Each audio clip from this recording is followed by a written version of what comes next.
Karena panik, saya langsung masuk di kamar tersebut dan mengarahkan senter HP ke arah ibu saya. Dan benar saja, ibu saya seperti orang yang diikat gitu dan gak bisa gerak.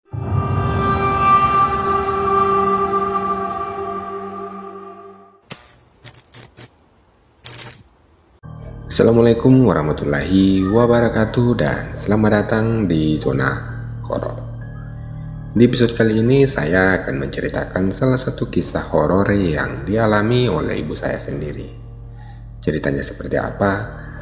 Dan seperti biasa, sebelum kita lanjut ke videonya atau ke ceritanya, teman-teman boleh dukung saya dengan cara subscribe di channel ini dan boleh juga aktifkan notifikasinya biar teman-teman tidak ketinggalan berita atau cerita-cerita lainnya yang ada di channel ini. So, ini dia ceritanya. Jadi pada waktu itu saya dan ibu saya ini lagi emang tinggal di rumah berdua. Dan kebetulan di dalam rumah kami itu tidak ada orang sama sekali. Karena adik saya yang kedua lagi keluar kota gitu dan ayah saya kebetulan juga ada di luar kota. Dan malam itu tepat di malam Jumat. Kejadiannya sekitar jam 1 malam gitu. Nah, karena ibu saya ini takut tidur di kamar sendirian, di malam itu dia nyuruh saya buat tidur di kamar bersama dia. Jadi di malam itu ibu saya memilih tidur melantai dan saya memutuskan buat tidur di atas kasur. Karena emang di kamar induk atau kamar orang tua saya ada 2 tempat tidur gitu. Jadi satu di bawah di lantai, satu yang di atas. Tapi malam itu saya nggak langsung tidur. Sekitar jam 8.00 saya keluar rumah. Ngumpul sama teman-teman untuk main game di malam itu. Biasanya saya keluar rumah seperti itu, pulangnya kadang sampai pagi gitu.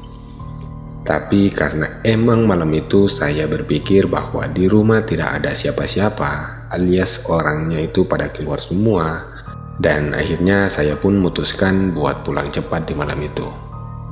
Namun karena keasikan main game di malam itu, saya pulang agak terlambat. Yang harusnya jam 10 udah di rumah, ini malah sampai jam 1 malam. Karena udah kaget melihat waktu yang menunjukkan sekitar jam 12, saya pun berpamitan dengan kawan-kawan untuk pulang di malam itu. Akhirnya, dari perjalanan pulang, saya tiba-tiba kepikiran sama ibu saya. Nah, di malam itu, saya langsung ngebut menggunakan motor butut saya. Dan sampainya sekitar jam 1 gitu. Dan sekitar jam 1 saya sampai rumah, entah kebetulan atau tidak di kompleks kami terjadi pemadaman listrik. Dan suasananya tuh seram teman-teman, karena udah lumayan larut juga tuh di malam itu.